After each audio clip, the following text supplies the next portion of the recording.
Hello, everyone. Welcome to the 11th episode of our podcast. We're really excited to have you. We have a guest tonight. Dr. Ruwangi is a PhD student at Victoria University Centre for Applied Informatics and in the Institute for Sustainable Industries and Livable Cities. That sounds amazing. Well, it's a bit of a mouthful, but it is incredibly relevant to everything we're trying to do today. Yeah, Dr. Ruwagni is the founder of STEM Sisters, which is an amazing platform for women in STEM. And we are definitely going to have a lot of questions for her about this amazing community. She's a sessional lecturer also in Victoria University's College of Business, as well as a research ambassador providing peer-to-peer support to other researchers. You have been so proactive in creating an environment that aims to reduce the disparities for women in STEM, which is something that we are truly passionate about as well. Thank you so much for coming here to talk to us today and share your story. It is truly a pleasure to have you here tonight. Thank you both for having me. Yeah, so if you want to just start off with maybe introducing a little bit about yourself and your background, that would be awesome. Yeah, thanks. So as mentioned, I am Ruwangi Fernando. I'm born in Sri Lanka. I arrived in Melbourne to pursue my PhD. I've been an academic and a technologist back home. I had years of experience working in the IT sector in Sri Lanka, but I've worked internationally while I was in Sri Lanka as well. So being an academic, I've pursued my bachelor's and a double master's, and it was kind of high time to get into my PhD. So that's how I arrived in Melbourne and to pursue my PhD. I was at Victoria University for the last 4 years, which ended in 2021 and now graduated in 2022 March. So I had a very wonderful, pleasant experience doing my PhD. That was more focused on AI and machine learning, where I looked at how special events affects road congestion. So that was the dominant business area that I applied these machine learning and AI technologies to look at. I'm also was very fortunate to receive a scholarship from Data 61 CSRO and worked with a supervisor during my PhD. And also I completed a 6 months internship with the Department of Transportation, looking at a very similar aspect of how planned disruptions affects Victorian roads and how we can mitigate things and manage things better. That's basically was my research introduction, and also because I've been working as an academic back home and years of experience got me an opportunity to work in the similar fields of technology as business IT, ERP systems, MIT sort of subjects at Victoria University for the master's students, which I truly enjoyed teaching and working as a sessional. During all of this, plus I soon came across the struggle, particularly women of color or culturally and linguistically diverse women in Australia is facing currently, not knowing exactly what the problem or like what gravity of the problem is what we is given with or what we have to encounter. I came across so many women who were struggling, even after PhDs, even having top tier journal papers, multiple of them, having all of these years of experience, even back in their home countries, was facing huge issues of unemployment in an area where they are constant seeking for talent. So my understanding of economics of supply and demand, there is a supply and a demand, and where you can't fix this problem. If there were no job opportunities, then I would have, it's a different case. But here, there is seeking talent, and there is these marvelous women with high skilled in all of these STEM areas and facing unemployment. And even they get employment, they are not in the same field, or, it's not in STEM, or they are getting to very junior positions. They hide sometimes their PhDs just to get into an entry place. So in a situation like this, I couldn't understand why. And I initially, try to mingle, network with people. And I could see this is not a small problem. Wherever I go, I could see so many women with this same problem happening. And I thought of doing something about it. At least we group together and figure out, because maybe there are few who kind of manage this journey. So we try to learn from them. And so the others can also, implement some of those techniques to kind of figure this out. So that's what STEM Sisters started with, mostly at Victoria University in 2017 when I started my PhD. But soon, as the demand was so high, we expand very organically across other universities. And in 2019, we had so many workshops and events during that time, meetups, networks, and networking events and things like that. But formal mentoring programs started in 2019, and then and mostly in 2020 it was COVID, and I'm sure like all of us were completely stopped and locked down, but still we were doing unique programs to kind of combat challenges of these migrant women, particularly international students. They were isolated, they don't have family here, they were like in a very struggling situation. So we did many things in that time. And then we have a separate LinkedIn group called Awareness of Opportunities. That's a group. Oh, wow. That's a group where we share opportunities only. So it can be grants, scholarship, internships, jobs, things. So because, initially honestly, when I see something, because I had good networking skills, when I network pretty well very early, and I use LinkedIn up, everything that I've received is through LinkedIn, to be honest with you. I'm very grateful for the tool and the platform that I've developed. I like what I've encountered with it. So, and when I see an opportunity, I remember people, okay, I should send this to this person, I should send this to this person. Honestly, it was more challenging to, sending. So I thought, can't I just post it somewhere and everyone can see that? So that's what I set that group up.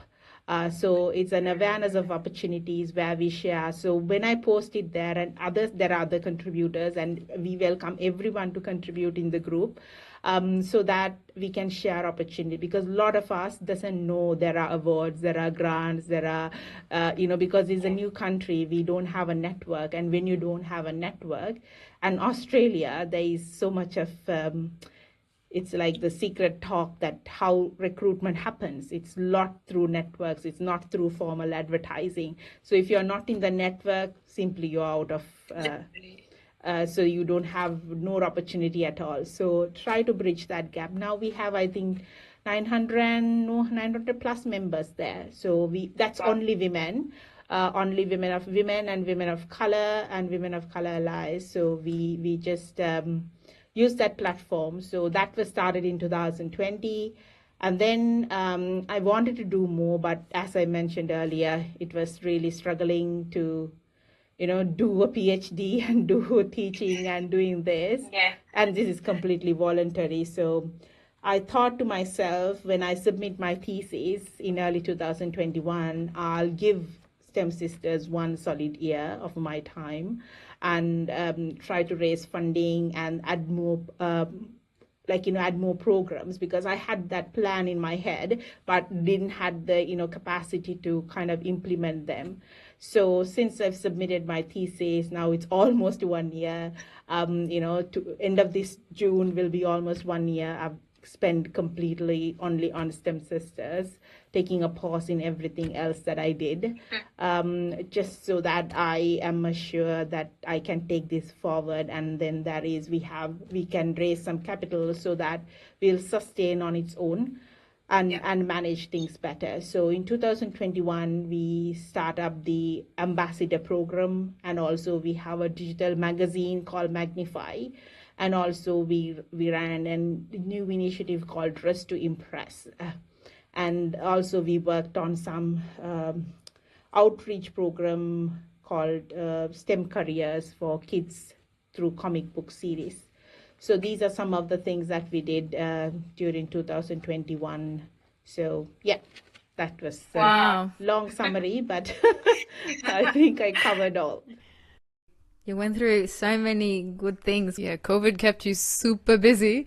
I think the first question that comes to mind is you talked about a lack of opportunity for these women, and it doesn't sound to be a linguistic issue. So have you found that it's simply that there's a lot of opportunity at an entry level, especially, you know, for people of color, but in more senior positions, they just tend to be overlooked? Or is there a different set of parameters that the recruiters are looking for that we're simply lacking? Yeah, I think it's both. A lot of people we see sometimes, even for entry positions, they just get in. Employers do bring them there, but there is no retention because there is no culture, there is no inclusivity in the work environment. So they just come in, they don't feel belong, so they'll leave because everything we are unique, like women, of course, women, like that's what STEM sisters were focused on.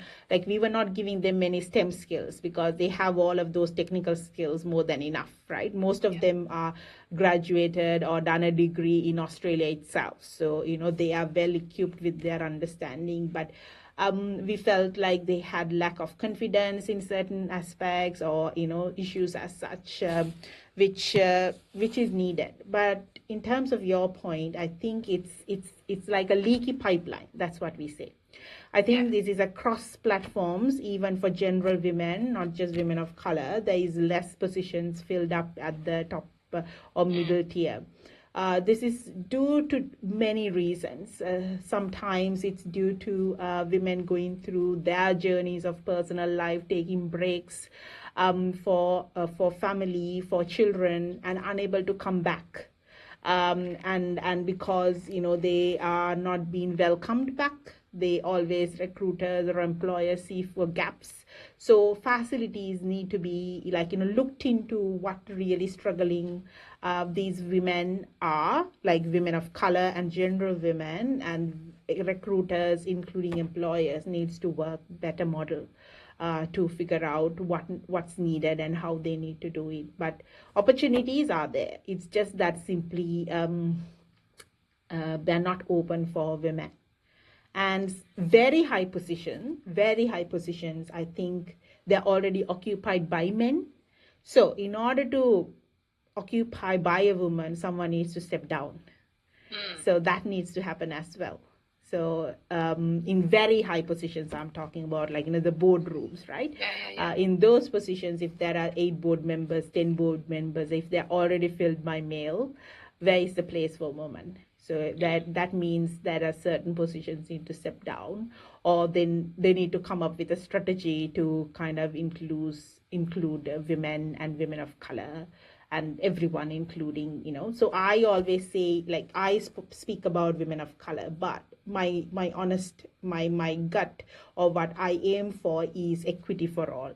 So I think in equity for all, equality is when we represent the society in every place of decision and every place of community, we need to have that representation. So what Australia population, we need to have that representation. So there should be LGBTQ members, there should be disability members, there should be all of these differences has to be mimicked and reflect in the places that we make decisions or the new technologies are developed. Then only we develop something inclusive of everyone. And it's not just a lot of people think, okay, this is a social cause. No. This is not a social cause at all. The research shows, and even practically it's been proven, if you have a diverse, at least gender diverse boardroom, your profits can increase up to 25%. If you have culturally diverse, real mimicking the environment, like different walks of life, diversity, disability, LGBTQ, women of color, you can increase up to 35% profit. So in an area of STEM, this is so critical and important. So organizations, very, very broad, very successful organizations in Australia and overseas, mostly overseas, is using these as to their advantage, and they that's why it's been proven. So it's money for employers if they do well. So that's a very interesting point that you bring, because I think I mean, we've only had interactions at an entry level, so I can only really speak about that. But we often hear like, and it's something we were going to talk about in a different episode about merit and the not having inclusivity just for the sake of inclusivity, but having inclusivity only if the women have the merit to be hired. And I'm not disputing, like, definitely all the women you talk about are fantastic PhD holders and everything, but you say a 25% increase in profit just by having inclusivity. How do you think, like, that whole argument of, oh, but are they worth it to be there? Like, how do you think that comes into play? It's because of innovation. It's because of innovation. So, diversity, like innovation is the core and the key aspects of any business nowadays. Every business is, whether it's not directly STEM, they're using technology. And in the environment of competition, what's happening, every organization needs to innovate all the time, every time. Otherwise, they cannot necessarily be successful. If you have a diverse group, this is what the statistics says. If you have a diverse group, then your profit will increase up to 25%. Yep.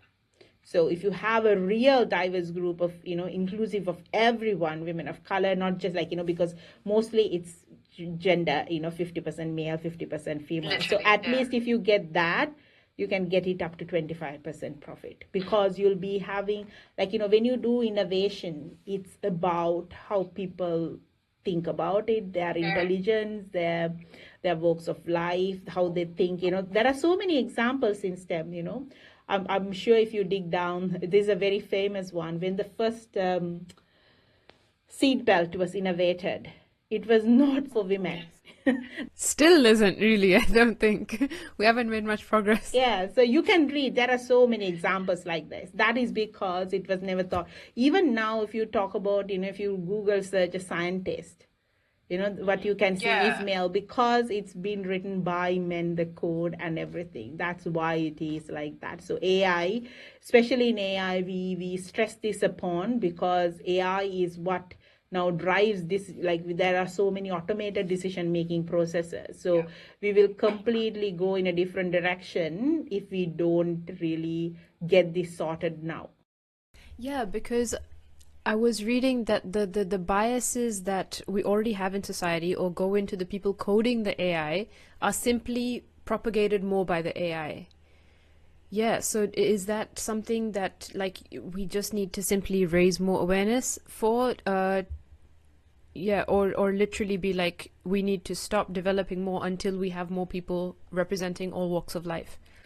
I don't know. Stopping is a possibility, because it's what we are heading, but we have to kind of get the diversity aspect right in order to kind of make sure we don't face, like, we come up with new problems.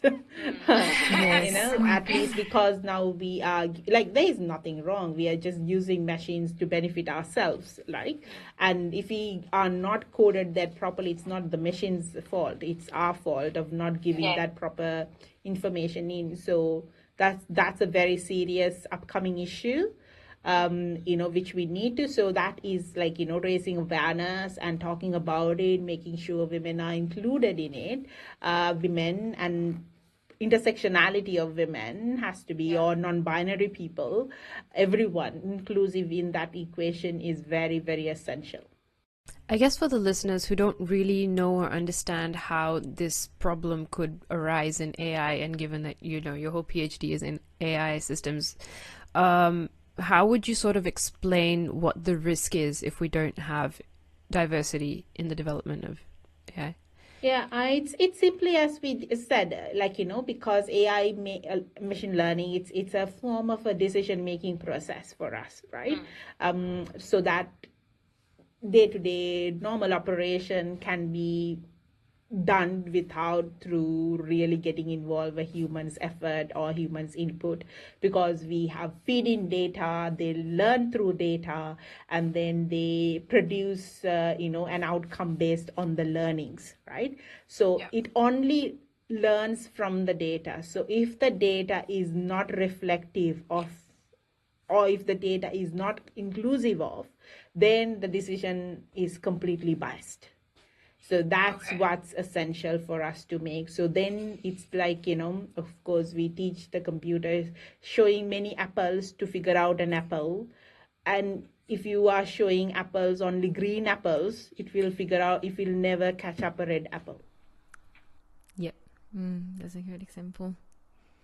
So it's quite, it's very important that we make sure that we are creating awareness in this space. Otherwise, it's just going to make inequality is stronger. It's really worrying, actually. Yeah, because there are certain aspects. This can be like, AI. It will dominate. It's already dominating. It will dominate the world not in a bad way, in a good way. Of course, technology is always good. It's just that how we use it. It's never the bad thing. It's just it's us who makes it bad.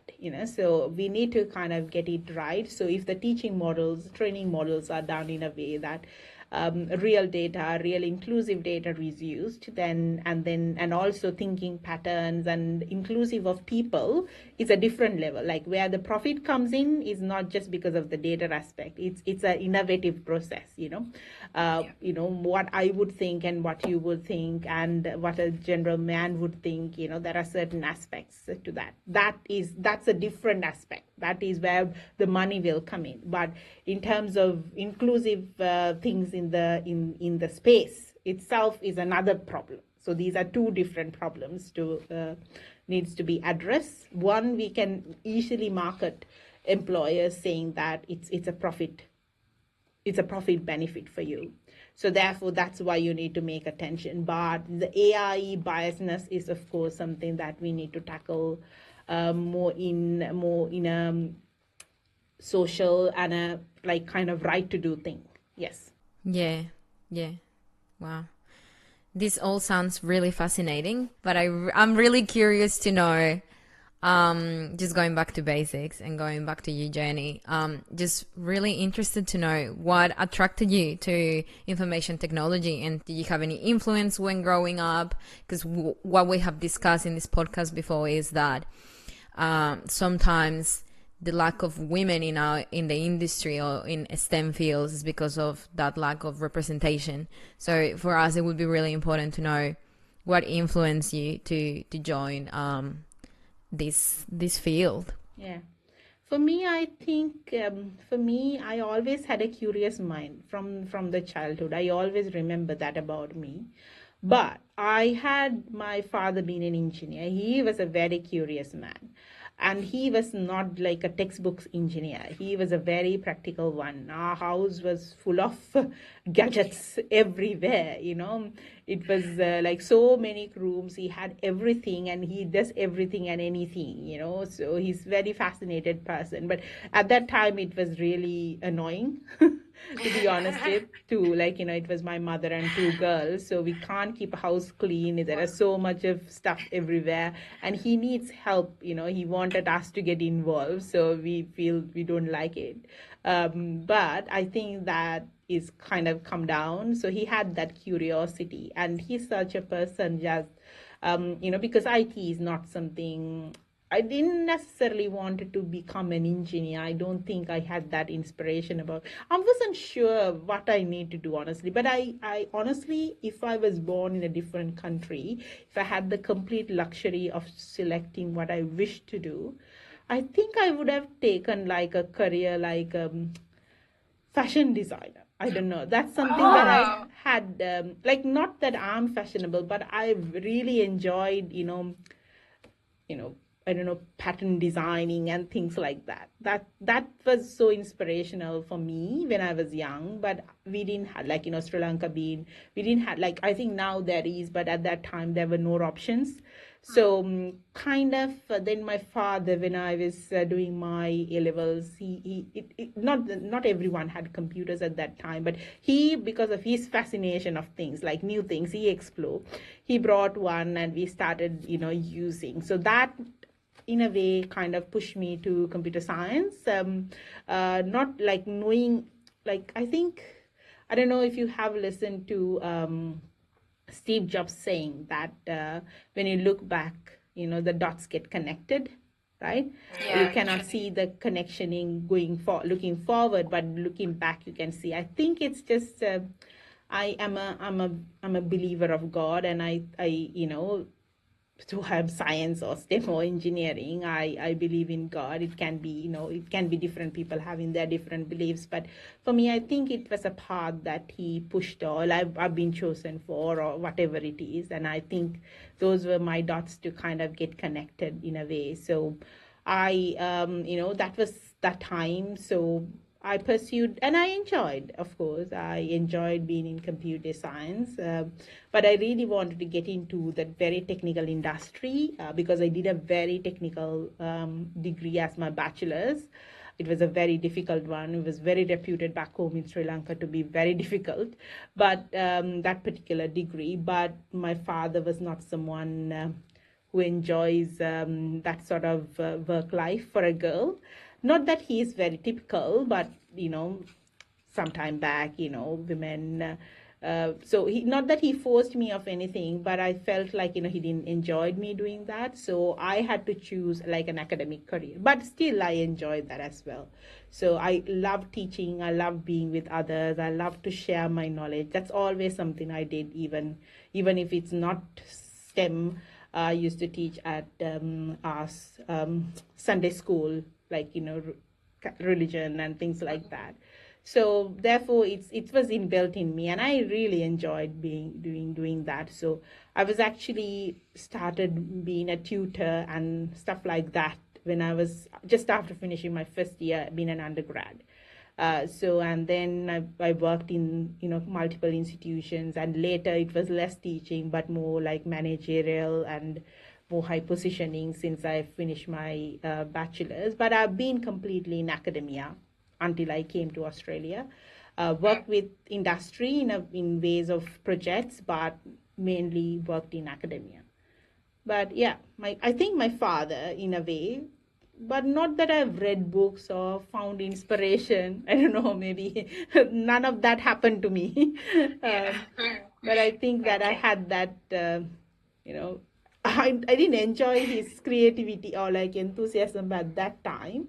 But I think I had that genes at least. I see. That's such a nice insight. My dad also had a big influence on my decision making, so it's like a common denominator in a few people that we speak.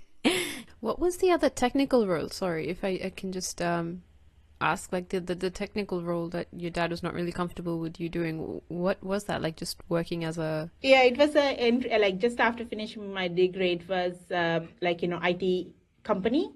So the problem is I lived like Sri Lanka is a small country, and mostly this IT and everything happened at that time in the city, like main city in Colombo. So I was in Kalutara. I used to come to city Colombo every morning for my studies for the university. That was fine, but in these roles, because a lot of these IT companies works for US and UK projects, so that's late hours for us. So he didn't Okay. enjoy me coming home in the late hours. So Yeah. anywhere you go, be home at 6 o'clock, 7 o'clock, it's all good by him, but nothing later. So I necessarily couldn't, and my sister was also married at that time, so I was the only girl, so I have to kind of be with my parents, go home back. So that career didn't fix me. Not that he like necessarily stopped it. I think it's a late night kind of hours and things like that. Security Yeah, aspect of those things. Exactly. aspects he didn't. So I've been a very obedient girl to my father and my mother. So it was all good. And my employer at that time, they didn't wanted me to go in a way. So every time when I was trying to move, they always give a promotion and a salary raise and kept me. So I didn't have the urge to do it. Oh, Yeah. Yeah, you must be brilliant, yeah. Because it's a competitive field, that one. yeah. Yeah. So just, but as I said, I don't see it as something that I've missed.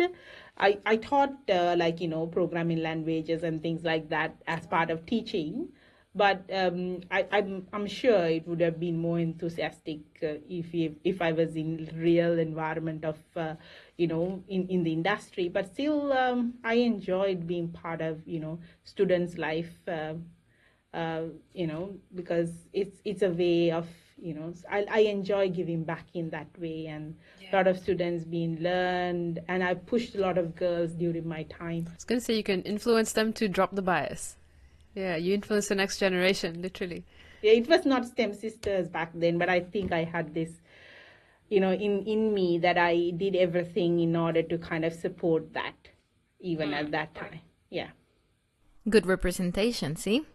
An inspiration for all the women that were in the classroom, which is really important. So when you moved to Australia, or even when you were back in Sri Lanka, did you face any obstacles as a woman in that industry, or, well, in the academia, sorry, or how was the experience like? Yeah. I should say, I don't know, this is my analysis, maybe I'm wrong, maybe I'm right. This is my experience. Mostly at early to mid-careers, I don't have encountered any men who have been a challenge to me or troubled me, to be honest with. But I have encountered women who do that. But at the top level, because I worked in the top level positions in multiple organizations back home, then where the competition I mentioned, where in the top level, if women needs to represent, some men needs to step down. So then that is becoming competition for them. So I have experienced that at those levels, but I have experienced some women have challenge, I even STEM sisters, I called it as a sisterhood, because I think women are highly intellectual. This is like a proven fact again, right? In a world where intellectuality is what it's all, because you don't need to be masculine. That was, how many years ago you need to be masculine to survive. Now you need to be intellectual to survive, right? So when women are this much intellectual, we shouldn't be facing these problems. Why? Because we are not united. I'm not saying not all. I think the now generation is far better. I think there is not that saying but still, I think there were, because of less opportunities, people try to fight for it in a way. Okay. And especially I'm talking about Sri Lankan context, where you don't have much opportunities. There's only few, so everyone need to fight for it. Like in Australia, it's quite something different. So people not really relate to what I'm saying. But if you're coming from not so kind of advanced country, like developed country, you may see there is less opportunity. So you need to fight for it. So sometimes fight is not necessarily nicely done. so competition is good, that brings you should have a competition within yourself, but you shouldn't compete with others. No, but they almost have to, because there's not that much to go around. And do you think this competition, or this because I'm Colombian, as I said before to you, and back home there was sort of like I hope this word exists. Is like a rivalry. Yeah. Yes. Yeah. So, like, for example, if a woman was successful in a company, the first comment that they would make would be like, maybe and this sounds awful, I don't support it at all, but they would be like, maybe she slept with the boss. There would be comments that were of that tone. So I wonder whether this is something to do with, because my country, I feel like it's, in comparison to a country like Australia, it's very conservative in the way of thinking, very misogynistic, unfortunately. Do you think this misogyny has something to do with the way we see other women? Is like a competition? Yeah. Do you think? Yeah, that's what I kind of meant in that my previous saying. So I think, developed countries, you'll find this less. But I think when you have scarcity, of course, people need to kind of figure out a way to kind of get it. So, and then also that sort of mentality around things. Like I always encourage, to be, being a woman, you are the best person to empathize another woman, right? Honestly. It can be your supervisor, it can be your subordinate, it can be your colleague, you know what challenges you face, going through your life journey, and so be empathetic to others. So I've like, so saying this, people may misunderstand, okay, oh, I'm just, not a good team player with women. Not at all, I just enjoy women. I love women. I have very great friends, and I do understand, and I love that. But I think why women are still finding hard in this society, whether it's STEM or many other aspects, because if we are really supportive of each other, we should be really better than this. That's because it's an intellectual world. In an intellectual world, we are skilled with, many things to perform really well.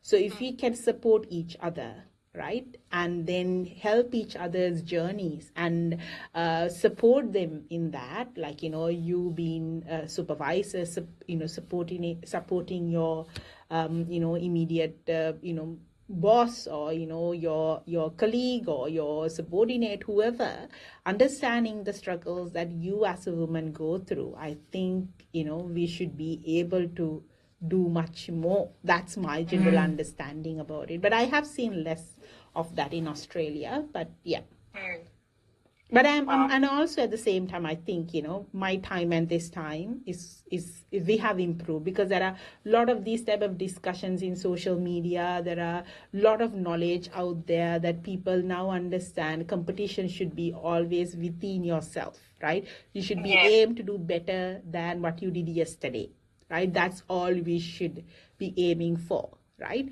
It's not about competition with someone else. It's always competition should be within yourself. So I think there is more awareness about these things now in the world comparatively, when in my early days.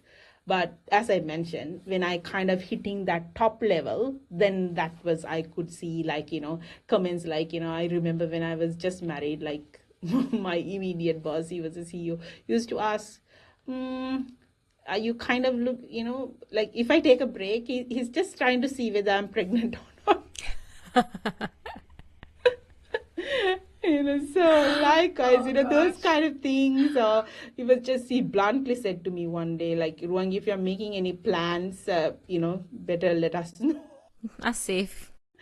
So, but these were funny comments for me. Like, I've been a very confident person, so a lot of things I don't take it like, I don't feel bad or let down myself, or these were funny, but they are not appropriate things. They are not appropriate things, and some people would really be terrified, or will be struggle with some of these comments. So for me, it was all good. I've just come up to, I was not in that space of mentality to let myself down, or just laughed at it, and that's it for me.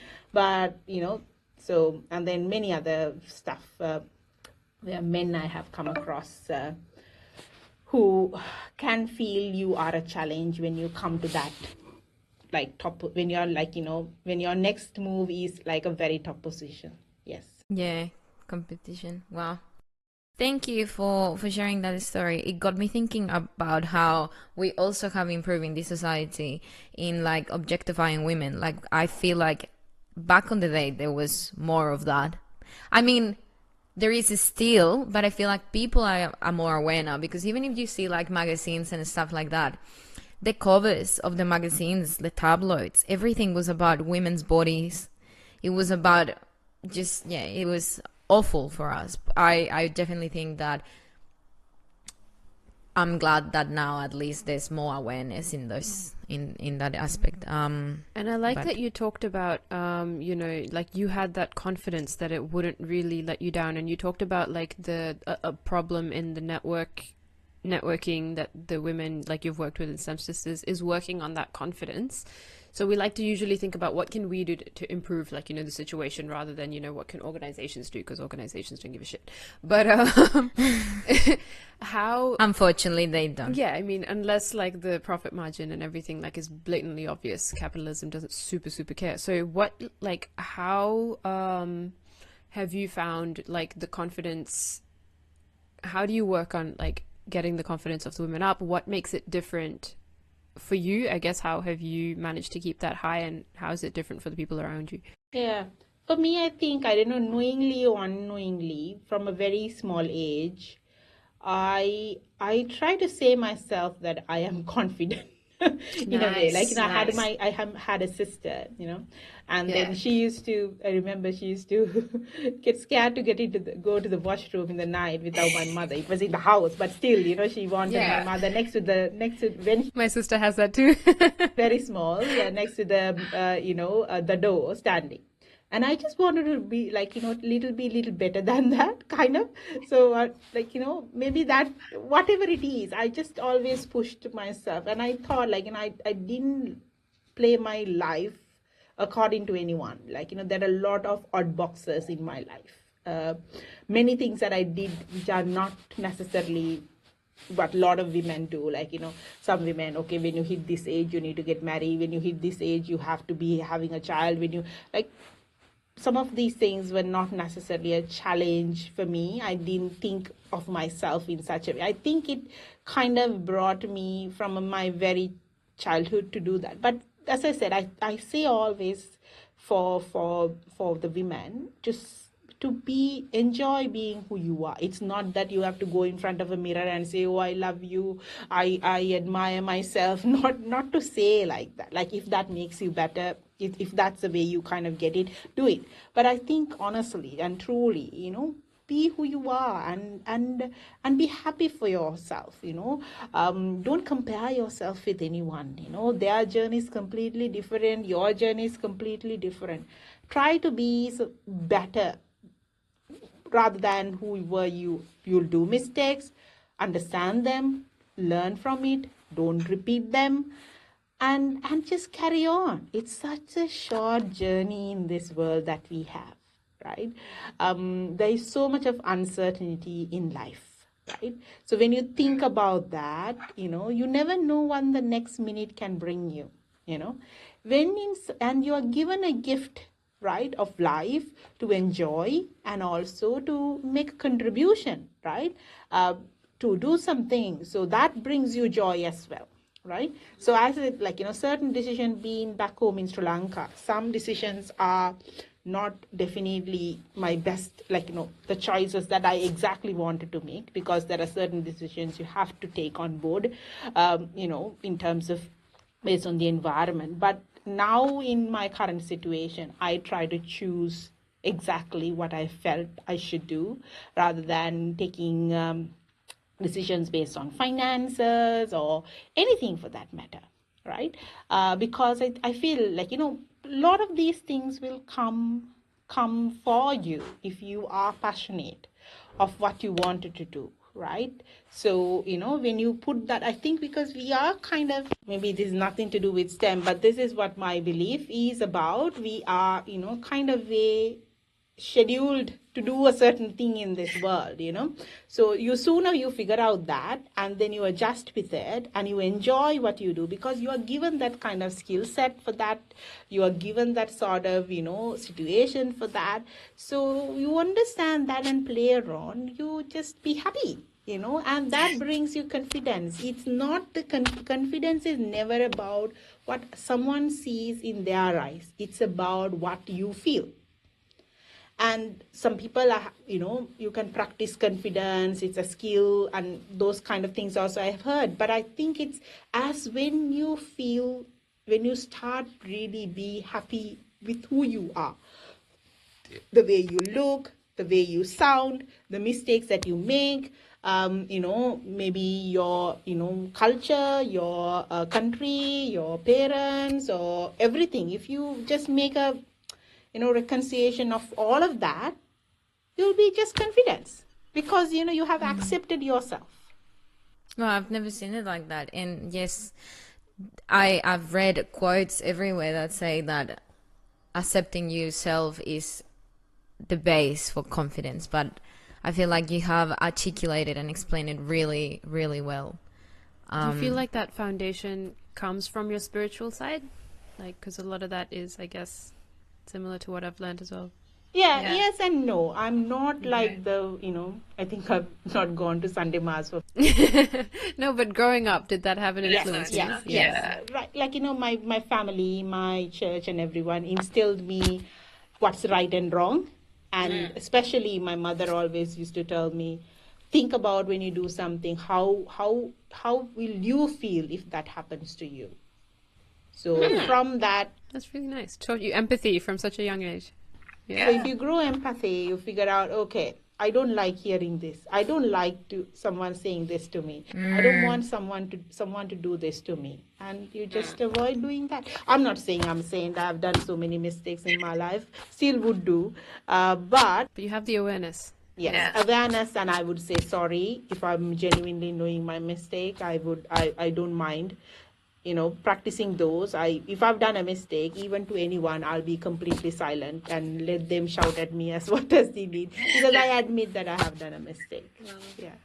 I was wondering, like you said, like if you've made a mistake or have been in that sort of situation, you're pretty happy to acknowledge it and apologize. Has there been a time where there's been something like very, very big and you've had trouble with that issue ever? No, not very big. I think not that. Like, because I've had that empathy and consciousness of what the things that you do. I don't do, that sort of heavy bad things. So it's not ever been like there was a time where, okay, you should have said sorry, you didn't, and you learnt from that. It was just, you've always practiced it sort of thing. Yes. So I learned from my mistake. I tried to avoid, not that saying some mistakes I constantly do have. Like, I know that they are wrong, sometimes I just, some bad habits, I think, So that's about it. But I'm also similarly very adamant when others do mistakes as well. Yeah, especially ones, which more than myself, when it affects others, I have stand up always for what is right. So, yeah. Yeah. Wow, that's really good. Do you have any people that inspire you or any women that you look up to? I do have many, but I think my biggest inspiration is my mother. She's the most kindest, loving, influential. I don't think that I can be that so kind or that so giving, in any way that like what my mother did. Of course, she would have not, done like setting up organizations or anything like that. But being a mother, I'm sure a lot of children can relate to their mothers in this way. But for, personally me, my mother is being the biggest inspiration. How much she have, given up in herself, in terms of our happinesses and our achievements and the sacrifices what she have made is immense. And then there is no inspiration for me to draw from other than her. But in terms of career-wise, I have read many women's stories. I've heard many women speak. And definitely I've been inspired. I'm not a good I don't read much, so I don't have much books to kind of share. But I love watching TED Talks and on YouTube. I listen to things, not necessarily podcast, but, YouTube stuff, and then like inspirational things what people share. And I kind of try to reflect back on these kind of things to my life and see what I can gain and what I can improve. So men, women, STEM, non-STEM, all across, I have drawn inspiration from others, of course. Yes, and there are many who have done that, but like someone personal who have given inspiration to me is my mom. Yeah. That's really nice. Do you think that sense of self-awareness and the power of reflection that you talk about is something that you gain through being brought up in a religious family, or have you always been a type of person that reflects on the things that happen to you and I guess like getting to know yourself more? Yeah, from all I this think when I was small, I think having a religious background is important because you just doesn't know much, You're just out there, just trying to figure out, So religion makes some contribution for, putting you in a pathway. I do believe that. But I think once you kind of mature and understand the world, what is right and wrong, it's not the religion. I think it's about human aspect, the empathy, and then understanding life. More importantly, realizing that you're going to die. I think that has been more important. And so my focus was, okay, what am I going to leave this world when I die? It doesn't have to be something big, but some contribution. So when I was teaching, I was always teaching. I think, teaching professions who all the teachers in the world do an enormous job, because it's not about just person's life, it's their children's life, their partner's life, their, whole family's lives, right? What you uplift through. So that's kind of the motivation that I had at that time. Now I have that very similar aspiration for STEM sisters. How much that we can support, how much that we can change the world through this. But I think it doesn't have to be like, not everyone has to set up an organization, nothing like that. But if you consciously live your life to see, like, realizing that you're going to die, that take away a lot of your pride, a lot of your selfishness, because you're not going to be here. What the point of accumulating all of these? There is X amount of things that we can all spend, all live with.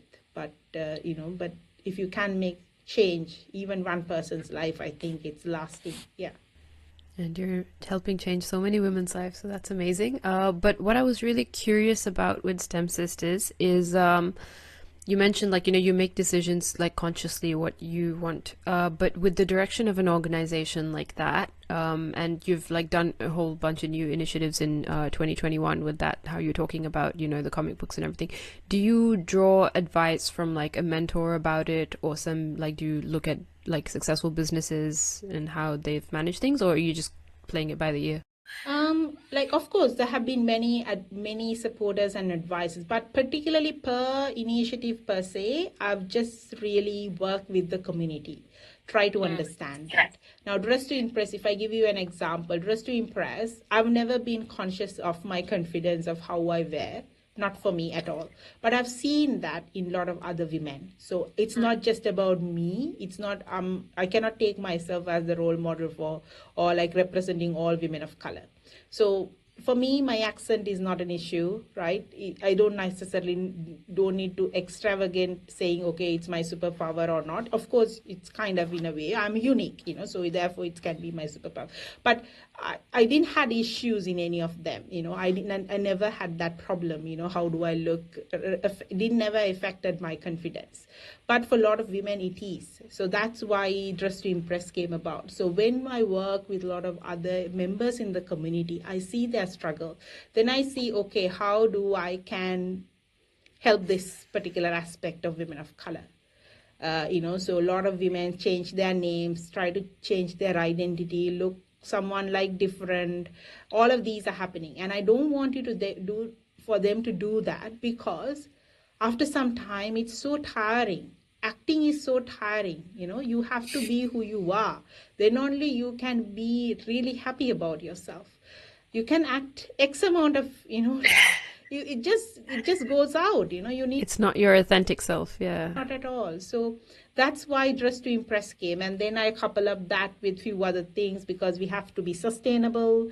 That's a bigger problem, climate change and everything. So migrant women, I'm sure when you are in your bubble, in your home country, you had like, I used to wear my sister's clothes. We used to wear my cousin's clothes, and we pass down our clothes to maybe next, family members, or at least there are someone to give them to. But, when you are being a migrant, you don't have any of that. So you can be part of the problem too, So how we can do even Dress to Impress in, like, giving confidence, but in a better way. How do we can do that? So that's why Dress to Impress has that part of the aspect as well. So it's all about, most of the initiatives have come from me engaging with my community, understanding what their real problems. And I said, I had a lot of things that I did, because I have to do this, they're voluntary basis. I'm trying to make it non-voluntary basis, like in at least, it will be, STEM Sisters will be ever a non-profit, but you cannot go beyond certain point without finances, because I've taken a toll in my finance for the last 1 year. So it's not something that I can do continuously. And even working with volunteers is fantastic, but the way, the gravity of the speed that we are growing, we need paid employers to work with STEM sisters. So in order to achieve that, that's what I've, working for the last 1 year on this aspect. But even saying that, even me doing voluntary, I have to find at least passion and interest to do. So a lot of the things that I've come up with had things for me to engage or enjoy. So even the comic books, even Dress to Impress, many things that I did, like, a lot of the social media posts and everything is something that I found a way that I enjoy. And I'm sure that you both enjoy doing podcasts, an outlet that you would enjoy. So you try to use that medium in order to communicate your message to the world. So that's what I did as well. So I try to find the problem, find a solution, but something that can cover some of my skill set or passion or interest. So that is something that I can manage or I can go ahead with. It's so interesting because I feel like that can also be applied when you are finding, like, if you just finished high school and you're facing with the decision of like what to study. I feel like a lot of people, when they are making that big decision further down the track, once they have studied or started their studies, they are like, oh, I don't really know if I made the right decision. And I feel like a lot of people forget that you have to put that bit of a spice that comes from you, make it different. It's like realigning the wheel. And what I really like about what you said is that you have put your essence into this project, and that's probably a reason why it's come so far. It's definitely your why, and that's why it's happening. You have it really clear in you, and I love the fact that you are working for the communities, listening to what they actually need, because a lot of people that work with communities forget about listening to the needs. And that happens even in engineering. When we work in projects, we sometimes forget to engage with communities and really understand what they are like needing. So I definitely admire that, and I think it's really important, and it can be applicable for many different aspects in your life and in your professional career. Yeah, of course, yes. I think, nowadays, and as I said, there was like the internet or social media was not there when I selected my subject when I wanted to go to uni. Not that I reflect and think I should have chosen something else, but I think now a lot of people in the world, even in still developing countries, have access to knowledge much far than what we had, like in my time, just making selections. So I think no one should engage in something that they don't enjoy. They should find, it's not that you should take years and years understanding your passion, but at least you would know what you like and what you don't like. So try to find things, because life is too short. As I always say, life is too short.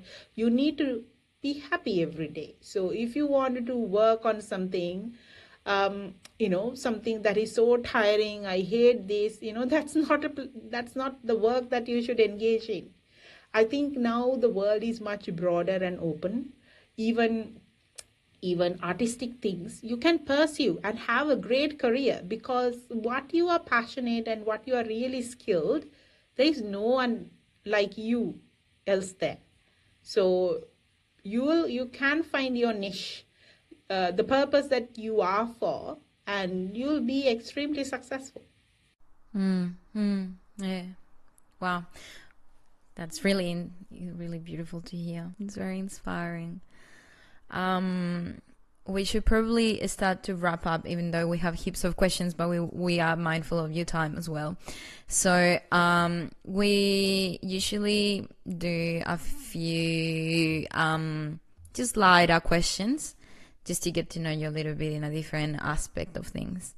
So I guess you said that you didn't read many books. And it's amazing to me because you're a PhD student who has to read a lot of documents and prepare them like yourself. How do you stay motivated? Of course, IT you can find internet. I think I've learned most of things for my PhD from YouTube. So that's what I said. So I don't read books. Textbooks, I don't like them. Reading, like even I read, I put it to, I get the, like it's like Kindle or something. It's the voice that I hear. I don't read. Even my PhD thesis, I put it to the voice command and it to be read to me. I hate reading, going through lines. Something that I don't enjoy in any method. But as I said, like audiobooks or things like that, yes, I do. But even like in terms of books, I really like the video aspect when someone is really, because I need to see and like I need the full experience. I love sitting and really hearing someone talking. But like when I was going to school also, I always remember I'm not someone who studies all the time when I come home, but I don't miss school. I love to see when the teacher teaches. I learn from it, I remember from it. So I absorb and it's there. When I wanted to process, it processes. So that's have been always my way. Like it's different for everyone. This is actually my way. So for me, it's IT. So everything is on the internet. You can find and learn, and there are so great teachers. Just providing free content, so you can learn anything from there, and so therefore not being an issue for my end. Yeah.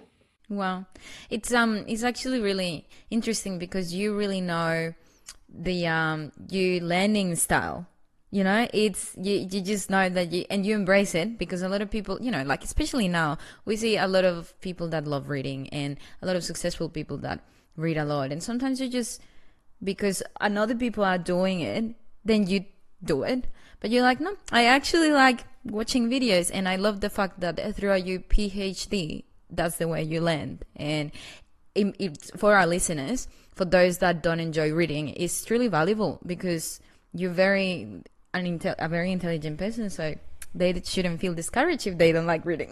Yeah. Keep watching videos and listening to good content. Content out there, maybe a book, like, I've heard stories like even they say, okay, even a movie, you read the book is different experience than watching a movie. It can be for someone, but I would watch the movie. So like we are all different. Just embrace who you are. Don't try to fight yourself, Of course, there are things that you need to improve, right? Which you have to fight with yourself to improve. But some of these things doesn't worth the fight, So if you're getting done it in another way, without not harming anyone, not harming yourself, and you are achieving your goal, and why you should do something exactly like someone else, not needed. Yeah, 100%. I guess on that note, what's your favorite movie? Oh, I have many. I don't know. I love romantic type of very like story romantic, not the funny romantic. I enjoy funny romantic, but I think I have inspiration type of movies. I love what is the three women. Hidden Figures. So good. Yeah. That movie. Yeah, I do love that. Honestly, I do. There are multiple movies I love that. Similar, like, women stories and very inspiration ones, women being allies, those kind of things. Like wherever, even like romantic ones, there is one about, I can't remember the title much, Adeline's Age or something like. Oh yeah, Age of Adeline. That was nice. Yeah. That was a nice one. Likewise, I've enjoyed many movies, some Harry Potter stuff. I have a wide range of things. I love Harry Potter. So I suppose that would answer the question that, like, as a means of entertainment, you enjoy movies, or is there like a different means that you enjoy, like music, or what do you like better? I love dancing. I think that would be my best. Yes, I used to do some Latin dancing back home. Something that I really wanted to do. One thing that when I'm coming to Melbourne, that's something that I really wanted to do. I used to like this Latin in the sense is I know the salsa and stuff, but I was more learning like, cha-cha, like the old Latin, Nice. That's so cool. Yeah, I really, really. You should do it again. I know, but I was good at it also. Though I was, my physics doesn't say that I'm a dancer, but I was good at it also. But couldn't find a partner. So that's. It's so hard. yeah, if you don't have a good partner, it doesn't make a good experience. I thought Melbourne would be better, but obviously it's not that good here on Melbourne for men if you try to explore, but then there is less men everywhere. Yeah. They are missing out. Yeah, but I think there is more to the more modern Latin. But I like modern Latin. I like, the salsas, the bachatas. Not that some things I can't do. I'm not that flexible. Some things are very complicated. But the old Latin, you don't have much complications unless that you are like dancing for a competition, like you're like Blackpool or something. Social dancing is much more easygoing and boardroom stuff. So really need to explore that. Well, we have to go out dancing, that's for sure. Because I love dancing too. Yeah, I know Colombian ones, you always dance. I have, there have been friends, but because of COVID, we couldn't necessarily go out. So, yeah. The last one. Ooh, what's your favorite Sri Lankan food? Oh, okay. I think I love a lot of stuff in Sri Lanka. I am having a sweet tooth, so anything sweet goes well. It doesn't have to be Sri Lankan for me. A lot of sweets, very sweets. Yeah. Ice cream to chocolates to everything. I do enjoy. Is there anything that you miss from home, though? Not so much, because you can find everything in Melbourne, to be honest with. Melbourne has a very, very vast Sri Lankan community, and you can basically find. I think fruits are not tasty here. Back home, fruits are. I agree. Mangoes, they are very tasty. The first time that I actually ate a banana here in Australia, to me, it tasted completely different from a banana from Colombia. I don't know, fruit doesn't taste the same. Oranges, everything. It's really interesting. I thought I was going crazy, to be honest. I know there's a difference for sure.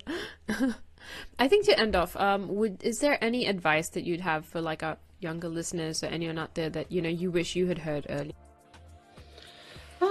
Wish I hadn't heard earlier. I don't know whether I normally don't reflect back and think something would have changed or didn't do, or no, I don't think like that. But one thing I would like to share, I think I've said multiple times: be authentic, be who you are. Enjoy being who you are. Improve yourself. Don't compare yourself with anyone else. You are here for a purpose. You are a gift. You are precious. You are all good things. So embrace who you are and be happy and enjoy your life. That's it. Thank you. Thank you so Love much that. for that, and thank you so much for your time. Again, to congratulate you and STEM Sisters for the award, for the latest award that you guys. And even for your PhD, that was just earlier this year or last year? Yeah. Graduated In March. Yeah, finished last year. Yeah. Yeah. Congratulations, that's 4 years worth of effort done. Yeah, all the sleepless nights. But I was gonna say, if our listeners want to find out about how to become a member of STEM Sisters, or how to be part of such a wonderful community that you have and that you have created, can they just access to the website and to LinkedIn to be part? Is there There is a sign up, because everything is free, so we don't have like a membership form or anything like that. So there is a newsletter that you can sign up to. So every month we send information through the newsletter, so they can be part of following us, reach out to us if they are, like, mostly we are doing events in Melbourne at this time. So once we announce, they can be part of the events, and so we don't charge anything for memberships or anything like that. So simply you are a member as you follow along. Yes. wonderful? Okay, well, thank you so much. It's been a pleasure talking to you and getting to know more about you. Honestly, so inspiring. Thank you. And I don't know whether they are inspiring or not. I've just been brutal honest. That's all.